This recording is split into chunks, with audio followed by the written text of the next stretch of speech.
Well, well, well.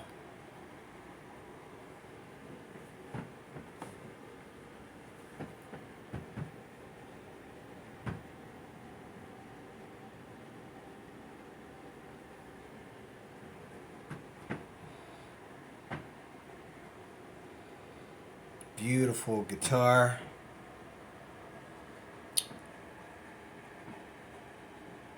I could invest in a guitar collection and save my money for a real good guitar collection. But sometimes, you know,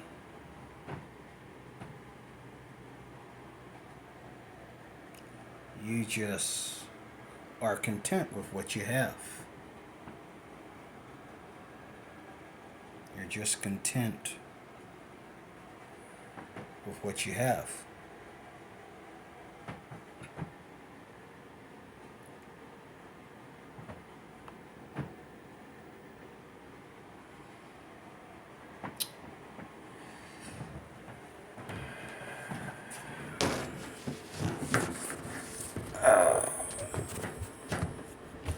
Well,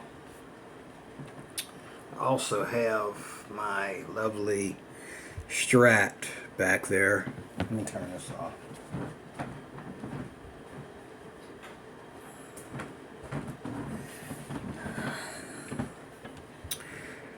Um, my lovely Strat Squire back there. I've had better guitars than that Strat. I've had a PV, I've had an Epiphone, I've had a Cruise. Never had a typical Fender Strat, and I must admit, I played some at pianos and stuff here in Pittsburgh, and those Strats that are like certified authorized Fender Strats are different. The bodies tend to be a little bit thicker and heavier. The necks and fretboards tend to be a little bit smoother, and the sound a little bit more pronounced than the Cruises I've had. And the PV though was thick and a little heavy, but it started having trouble with the truss rod immediately after I purchased it. Maybe like two years in, started having trouble with the truss rod, and I didn't know anything about fixing the truss rod or taking it in to get it fixed or anything like that. I just, you know, the guy that I traded it in for another guitar that was a Strat. He gave me another guitar that was about the same in value. And why do I feel like this just maybe didn't? We'll see. He gave me another guitar that was about the same in value. And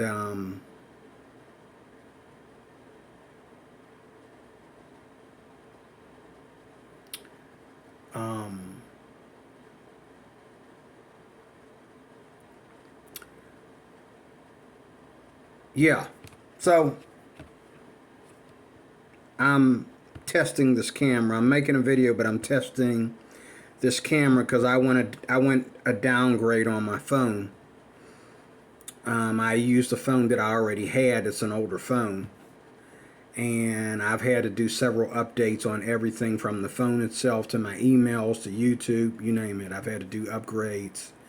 And then, I don't know if you know this or not, but when you turn your phone off and you don't use it for a while, it's not just laying there dead. It's changing settings while it's collecting dust. It's in there changing settings. I had to put everything back to the original settings that I set them when I turned this phone back on, or the internet did that for me when I put this phone back on. But anyway, getting back to it, the Schecter Tempest Custom, I'm totally smitten by it. Anyone that's been watching this channel is tired of hearing me talk about it. I'm not here to talk about that today. What am I here to talk about? Where are they at? Where'd they go? Oh, they're up here. Y'all tired of hearing me talk about Fred Sokolow too. But anyway, the Squires come in different ratings. And I still love the feel of a typical Strat. That Squire back there, I love, out of everything about it, I love the way it feels. And I love the way, I love the weight. The weight is perfect. It's like, what, a 4 or 5 pound guitar? Whereas I think that Schecter is about 7 or more. I love 5 pounds and under. I've had even lighter. I've had 3 pound Strats. Cruise guitars I had were like 3 pounds. The lighter, the better. I love them light. That's why I love you playing ukulele too. It's just a light instrument. You can hold it with one hand. The whole thing, you know. But I love, what I love about the Strat, not the Strat, the Schecter, is that first of all, I love this simple creamy white color. This is a deal breaker right here. When I saw this in the store, a lot of people were looking at it and pointing at it, but they looked at the name. Schecter wasn't really popular, wasn't big in the business back then. So people walked into Guitar Center, the one that I shop at here in Monroeville, they would walk in there and point at it. Like, wow, that's a pretty guitar. They'd point at it. But nobody picked it up to test it to see how it played. What I love about this is that everything on here, you can buy more expensive guitars and it's better. Everything from, I don't know about pickups, but I know from, you know, the tuners to the coil tap to the heavy body. Now this guitar weighs somewhere between 7 and 8 pounds. But I've played some Les Pauls, and people don't understand. That's what this is replicating. This is a Les Paul prototype. All you got to do is look at the configuration from everything from the humbuckers, the fretboard design, all the way to the strings, the string through body, not string through body, but the string design here, the tailpiece here, and how the strings come up through the tailpiece. This machine here, okay, that's all Les Paul. That's Les Paul's prototype. There are 2 guitars in this world and everything else is in between. You have Strats and you have Les Pauls. Everything else is guitars in between. You know, your 335, you know, that's part of the Gibson Les Paul family. Your Gibson 335, the B.B. King guitar, that's, you know what I mean? The only other guitars that I would like to really own before I die, or like, I would like to own a series, a small collection, if I like them, if I like the first one, of headless guitars. And I would love to own an Epiphone Nighthawk. I really don't care about having a huge guitar collection. And I wouldn't mind having a 335 or a Sheridan, or whichever it is, or a the Dot or whatever, you know, all coming from that 335 family, which comes from the Les Paul family as well. Just a bigger guitar with a flatter, more skinnier body, but a bigger guitar. And being I'm such a small guy, bigger guitars kind of make me look small. But I love this. This is amazing. And one of these days, I believe I'm going to get a signature guitar made for me out of this. Whether they add or subtract from this and make me a signature guitar, or whether I just have somebody make me a signature guitar, keep this like it is, because I do love it, but keep this like it is and make me a signature guitar. What I'd love to do is, I'm not really impressed with this big, wide, long headstock. I like the 335 headstock. I think that's a cute one. I also love the Epiphone headstocks. They're really nice. I wouldn't mind changing this headstock. Also, I would like it to be lighter. Okay. I would like it to be lighter. And I would like to soften the tension of the string, because these kind of guitars, the tension in the strings is kind of tight, but they're the tightest when you first put brand new strings on them. They become a lot looser as you let the strings wear and tear onto the hardware.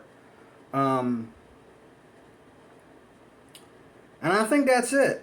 I think also I would like to change the weight. I would like to turn this into the weight of a Strat, like a 5 pounder or less. Okay. But everything else, even I love these buttons. I love those. I will keep those. I'm cool with the selector switch. The coil tap, I love that. I have a coil tap. Let me tell you something about this coil tap. You can get more expensive guitars that have a better coil tap configuration or whatever. But this coil tap, I've used it. For what I've paid for this guitar, the coil tap is awesome. I've used it to play leads in places where the band doesn't need me to really be a big figure in the band. They just need my lead solo. So I'll pull the coil tap and just play the solo in a typical, you know, chorus medley, or, you know, chorus reverb, just something really soft, a soft tone. Okay. And I would pull the coil tap first and then play like that, and you could hear me a little bit in the background.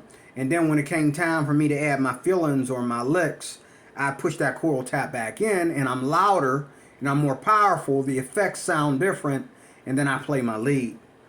And that's one of the ways I use it. The other way I use it is where I'm playing, and then there comes a bridge in the song to where everything needs to soften a little bit and slow down, and I'm playing something different. And so instead of hitting my board, I just pull the coil tap, and it softens everything, and it sounds like I'm playing a different effect.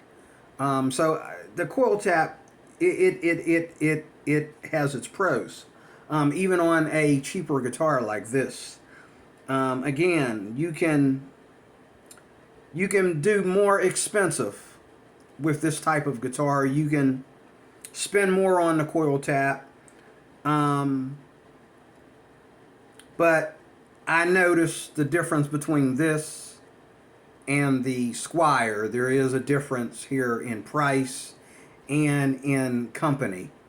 There is a difference. So praise the Lord. I am totally smitten by this guitar, and I'm glad that they put it back on the market. My only problem with the new ones that they put back on the market is they got rid of the fretboard design, the split crown. They got rid of that. Now they have just regular dot inlays, real big ones, but they're regular dot inlays. I like the split crown. The split crown you know, shining off of this white creamy body is what sold this guitar at every guitar center in America, is the split crown bouncing off the light of this creamy white color. Okay, is what sold this guitar. Now that they've tampered with it in order to put it back on the market, it doesn't sell like it did when it first came out. I don't understand why people are like, oh, it's like the Epiphone Nighthawk. People are just selling these from their home. They're putting these on eBay and selling them, and I don't understand why. These are like, I don't know. The guitar is perfect to me. But, you know, people are selling these from more expensive brands, heavier brands, you know, heavier styles. They're selling these on eBay. You want this model, you can get it real easily on eBay. I think they came out with this model too. But the one that are in stores, if you go to Guitar Center or you go to, I don't even think they sell these at Guitar Center anymore. But if you go to any of these newer stores that are trying to make money, they'll sell you the one that has just the regular dot inlays. And they might have turned these into like metal pickups. I don't know. But they're still humbucker, same thing, but they might have made them metal. And they added new colors. Now that's a good thing. They've added new colors. Because when this first came out, it only came in like white, black, cherry burst, and brown burst or something like that. There's only 4 of them. Now there's a green one. There's like a clear burst. You name it. This setup here, they sell that too, but they don't sell it in stores. You can only get it online, I think. But this is my baby. Okay. I was messing around with the Strat today as well. And I realized that, you know, I think that my Squire needs a little bit of work. It needs some intonation done on it, some professional intonation on it. New strings as well, and I hope it's not in a pickup. I found out how to get rid of it, but I still think it's in the pickup. I was able to keep plucking around with the 5-way selector switch and the tone knobs until I was able to get the high E string to stop echoing. But if you know anything about Squires, everybody on YouTube that demonstrates a Squire will tell you how they had to go in there and go inside and tweak some things and re-intonate it and that in order to make it sound the way they want it to sound. Some even have changed the pickups to give it a more classier sound. But Squire's good, but I played some ones that are better. Even the Cruises that I had tend to be a little bit better than the Squire. But what I want to talk to you about real quickly is Fred Sokolow. I don't know how much longer he will be around. He's getting old. I don't know how old he is. I don't know if he's in his 60s or older. I hope he's not as young as me. I'm 59. I hope he's not. I hope he's older than 59. If he's not older than 59, I need to pray. I'm not saying that critically, but he looks like he's getting up there. I don't know how much longer he's going to be around, but what he's doing on YouTube now is he's doing the ukulele videos. He'll get on an acoustic guitar every now and then and show you how to play a popular folk tune or something like that. But mainly his main thing now is the ukulele, which I do have his ukulele road maps over there as well. Him and Tim Beloff got together and did a good ukulele book, both for the tenor and the baritone. But it all began with this. It all started here. His best work started right here. This is the second edition. I have the old edition too. There are some things in the old edition that this kind of skipped over, but you know, you'll get to it by practice. But this is the second edition, and same exact work. Some stuff added, some stuff they felt that you would get it without it being there. But this is a really, really good piece of work. Let me tell you something real quick. Speaking of road maps, all your guitar playing is done by road maps. No matter who is teaching you on YouTube, your guitar playing, your guitar teacher better be teaching you road maps, especially if you're paying him money or he's wasting your money. Guitars are about, especially the electric guitar, is about road maps. In other words, patterns. That's how you learn. Patterns. Patterns to chords, patterns to scales, patterns to improvisation, period. Okay? Everything from the first and second strings, or first and third strings, I'm sorry, all the way to blues turnarounds, all the way to your pentatonic scales. And in the jazz book, he gets into some augmented, diminished scales and stuff like that. But all his stuff, no matter what book you read it in, it all corresponds to each other. And I have a ton of his stuff. And if I play something in one book, I will play an extension of that in another book. Okay, so I have fretboard road maps. This one came out in 2012. This might have been the end of the road maps series. I don't know. But this is fretboard road maps beginning guitar. And I didn't really need this because I'm not a beginning guitarist. I'm intermediate. But I wanted this because it's my teacher. It's Fred Sokolow. I wanted his stuff. And I found out that what he's teaching you in here is not just for the beginner. It's for the intermediate player too, because, you know, we don't pay enough attention to the simple things that we learned in the beginning, like those major scales and those little smaller scales, in between scales, and all that kind of stuff. You know, he's showing you the things in here that every beginner should know before he moves on. Okay.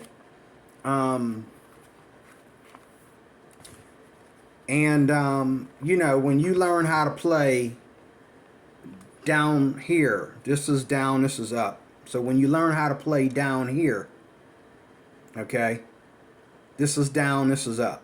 You're going like this is up, this is down on the guitar. Let me get my lightweight Squire here to show you. Again, this is actually down. This is up. You're playing up the neck. Okay? This is down. This is up. Okay? So, when you play, everything, the road maps, that means the fretboard.